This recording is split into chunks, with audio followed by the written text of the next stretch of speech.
With the coronavirus wreaking havoc on the world economy, even large cap companies like Berkshire-owned Kraft Heinz are in danger of cutting their dividends. But there is a company that has been steadily growing its dividend non-stop for 63 years.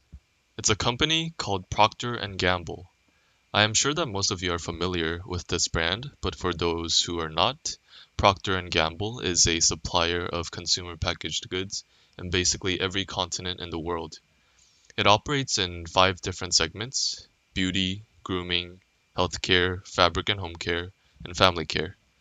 Some notable brands include names like Pantene, Gillette, Tide, Swiffer, Pampers, Crest, just to name a few. Just from the list of products offered by the company, you can imagine that the stock has been doing very well and is considered a defensive investment during the pandemic because everyone still needs items like shampoo, toilet paper, toothpaste, even if everyone is staying at home. In addition, Procter& Gamble has been steadily raising its dividend for 63 years, and it's able to support constant dividend payments to its shareholders because it has such a vast and diversified range of consumer goods that are used by you and me every day. In April, the company announced it will raise its dividend 6% to $3.16 a share, which means that you will get almost 80 cents for every share of P&G you hold every 3 months, since the dividends are paid quarterly. This really is where investing in dividend companies shines. If you invest in good companies for the long term, you will continue to get rewarded, even if you just hold on to your shares. And your dividend yield will be higher the longer you hold and the more that the company raises its dividend. For example, if you bought Procter& Gamble before they announced their dividend hike at $113.61 and the yearly dividend of $2.98, you would have yielded $2.98 divided by 113.61, so about 2.6%. But since they increased their dividend to $3.15 a year, now you yield higher. So 315 divided by 113.61 at 2.7%. And of course, if you bought the stock years ago when it was a lot cheaper, your yield will even be higher than this. And that's one of the reasons why it's important to start investing early. But going back to the dividend hike, this is really an impressive choice by the management because in the past 2 years, it only raised the dividend by 4%. But in this time of uncertainty for most businesses, it raised it a whopping 6%. Management is basically declaring to its shareholders that the company will be able to continue performing well through the pandemic. And following the good news, the stock rose more than 4%. So the question you're probably asking now is, should you go out there and buy as much of P&G stock as you can? Well, not so fast. Let's see how the business has been doing first. So let's take a quick look at the company's financials. In 2015, it recorded $70 billion in revenue. In 2016, 65 billion. 2017, another 65. 2018, slightly better at 66. 2019, again, slightly better at 67. Now we go down to the net income, and we see in 2015 the net income was 8.19 billion. In 2016 it was 9.9 billion. 2017 again grew to 10 billion. 2018 it slightly fell to $9 billion, and in 2019 the net income fell dramatically to $3.9 billion. Now, there is a reason for this massive drop, and I will explain later in the video, so make sure you guys stick around. Going over to the balance sheet, P&G's got over $4 billion in cold hard cash, in addition to $6 billion in short-term investments that can be quickly liquidated for a total of more than $10 billion in cash and equivalents, which is great for times of uncertainty like this when profits might fall. They have a good cushion to rely on if they are forced to shut down some parts of their operations.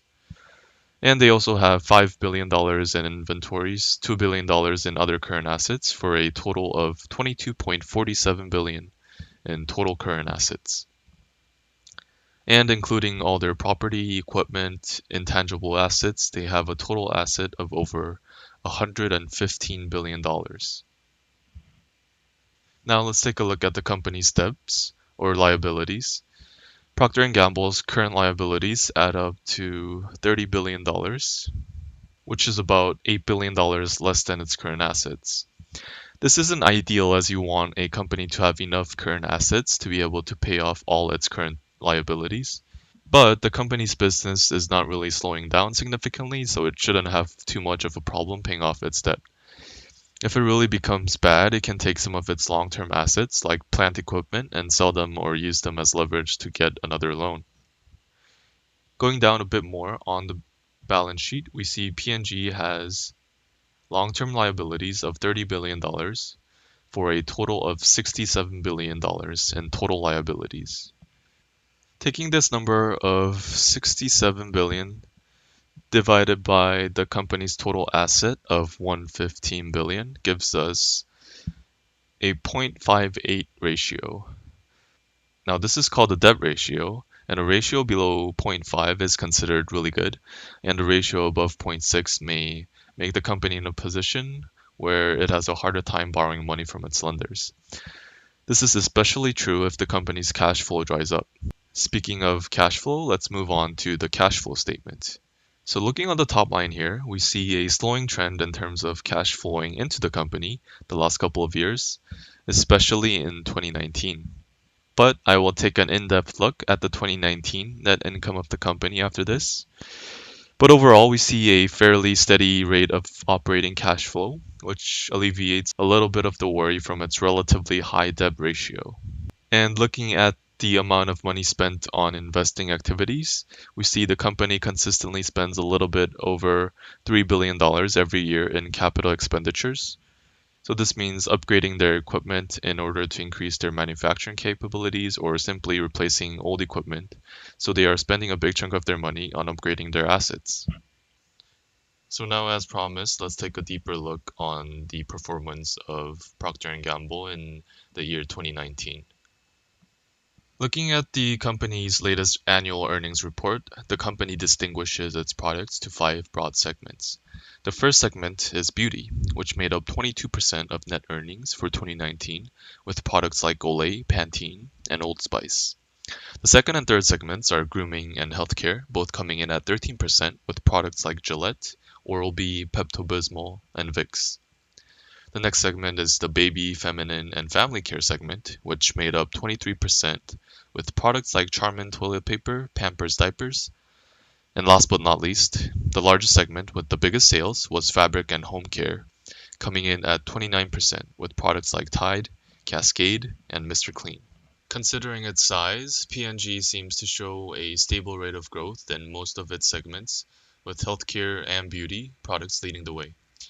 Beauty net sales increased 4% to $12.9 billion, and it saw the SK-II and Olay Skin brands see disproportionate growth, and they are sold higher than the segment's average selling prices.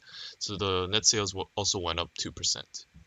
Grooming was the weakest segment in terms of sales growth for the year, as net sales dropped 5% to $6.2 billion and a 1% decrease in units sold. But this was offset by a reduction in US income tax rates and increased pricings, so net earnings for the grooming sector increased 7%. Healthcare segment showed the highest net sales growth, primarily driven by the sector's boost from the Merck OTC consumer healthcare acquisition, and overall net earnings rose 18% to $1.5 billion. Fabric and home care saw modest growth of 3% to $22.1 billion. Baby, feminine, and family care net sales dropped 2% to $17.8 billion. And according to its annual report, unfavorable foreign exchange rate impacts negatively affected net sales in all five segments, meaning the value of foreign currency fell relative to the dollar, so their sales were worth a little bit less in terms of the dollar. Foreign currency exchange rates have a bigger impact on P&G compared to other companies that only operate in America, because P&G doesn't just operate in America.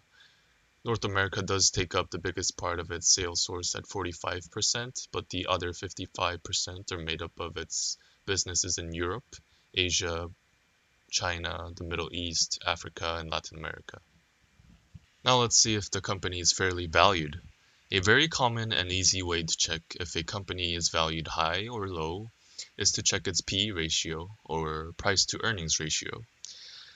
This compares the market value of the company and the profits of the company to its market value and is calculated by dividing the market cap of the company to the company's earnings. A high PE ratio could mean that a company's stock is overvalued, but it really depends because sometimes a company's stock price has the company's growth potential baked into it. So a company like Amazon has a higher PE ratio because it's a tech company, and people expect it to continue growing at a faster pace compared to a defensive company like P&G. So because PE ratios vary depending on the sector the company operates in, it's usually a good idea to compare the PE ratio of a company to its peers. P&G is really one of the biggest consumer goods names out there, but there are a few companies that are able to compete with the giant. One of them is Unilever, which also operates in consumer goods on a global scale and competes with P&G in the family care, fabric and home care, grooming, and beauty segments with products like Surf, Zwitsal, and Dollar Shave Club. Looking at the most recent PE ratio of Unilever, it's about 20, which is reasonable when compared to the S&P 500's current P ratio, which sits at about the same. Now let's look at P&G's. P&G's P ratio sits at 80, which is 4 times Unilever's. This is very interesting because if you look at the historical P ratio of P&G, it hasn't been this high before. It usually floats between 15 to 20, but it spiked up recently. So has management been lying to us about its good performance and growth? Not exactly. If you look at the annual report where P&G announces their earnings and their performance, you will see the reason for the sudden spike. Net earnings took a dive of $5.9 billion. That's a 60% decline from the previous year.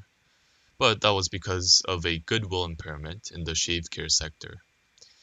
Goodwill is basically the extra expenses that are incurred when a company acquires another company or asset with an underlying value. So, for example, if I am Jeff Bezos and I decide to buy the Walt Disney Company, the fair value of the company will include every tangible asset of Disney, like its amusement parks and buildings. But Disney owns a lot of intangible assets, like rights to movies like The Avengers and Star Wars, that do not have a tangible value. But that doesn't mean that it doesn't have a value. Actually, a lot of Disney's assets are intangible. So when a company acquires a different company, it often pays more than the fair value of the company. And when the purchasing company reports its annual results, the extra money that they paid for, the intangible assets, are accounted for as goodwill and is added to the company's assets. But more often than not, the company will have either underpaid or overpaid for the underlying assets because it's hard to pinpoint the actual value that an intangible asset will bring to a company. And so companies in the US are required to review and report their goodwill for impairment at least once a year and adjust their earnings accordingly. In this case, P&G overestimated its shave care sector's value, and now it has to write off the extra asset value from their earnings. And that's pretty much why the P/E ratio has been so high compared to its historical range. And investors obviously don't see this as a reoccurring expense because if they did, the share prices would fall accordingly, and the P/E ratio would have been maintained. So let's see what the actual earnings are if we ignore the goodwill write-off. Since $5.9 billion was written off, we'll have 5.9 billion plus the operating income, which was 5.4 billion. And so we get $11.3 billion of operating income, which is still lower than 2018, which was $13.3 billion.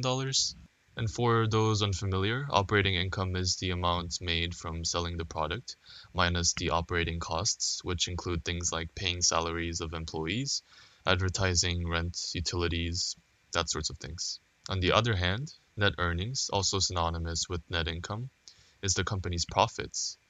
It's the money left over after all the expenses, operating costs, debts, taxes, and that's why it's sometimes referred to as the bottom line, because it sits at the bottom of the income statement. And in 2019 for P&G, net earnings was 5.9 plus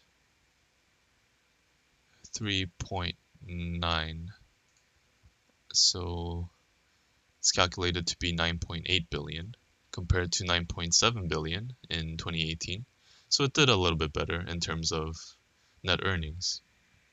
So the company was able to barely increase its net earnings for the year if we discount the huge write-off in goodwill in 2019. I think investors don't really care that it wrote off such a big amount because they see it as a one-time thing. And it is true that the company's revenues have been fairly stable. So the big question is, should you buy this stock?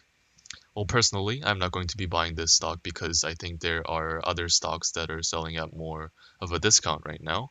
But everyone has their own risk tolerance, and this video is just my opinion. So if you are a defensive investor and you want a stable source of income, P&G is worth looking more into and keeping your eyes out on. As always, thank you guys so much for watching, and please don't forget to hit the like and subscribe button, and let me know if you guys would like to see more content like this, where I do stock analysis, and I'll see you guys in the next one.